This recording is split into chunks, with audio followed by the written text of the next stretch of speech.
باللہ من الشیطان الرجیم بسم اللہ الرحمن الرحیم مری سے لے کر کشمیر تک پرواز کرتا ہوں مری سے لے کر کشمیر تک پرواز کرتا ہوں شروع اللہ کے نام سے میں لے کر اپنی تقریر کا کرتا ہوں میرے محترم استاد کرام اور میرا عزیز ساتھیو السلام علیکم۔ وعلیکم السلام۔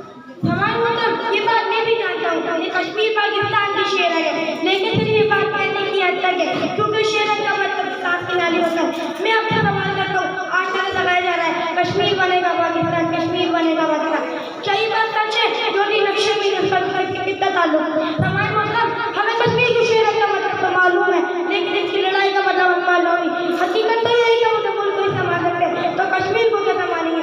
ہندو راج ہونا چاہتا ہے اس علاقے پر حکومت کی اس کے بعد انگریزوں کی حکومت تھی اب پھر وہ ہندو نے مکان نے جب رسول پہ قبضہ جمایا ہوا ہے سمائے محترم کشمیر ایک ایسی جنت ہے جہاں آج بھی کافی نظر آتے ہیں۔ آپ کے سامنے اس کے حوالے سے ایک شعر پڑھی گا کافر تو شمشیر پہ گھر کا ہے کافر تو شمشیر پہ گھر کا ہے مومن تو دیکھ لگتا ہے بھائی سمائے محترم جب تک ہم عمل نہیں کریں گے ایسا ہی چلتا رہے گا۔ کیا یہ بات سچ ہے؟ میڈیا میں اسکولوں میں نعرے لگا رہے ہیں گلیوں میں سڑکوں پہ باتیں بنا رہے ہیں اور شور مچا رہے ہیں۔ دراصل تو نہیں چاہیے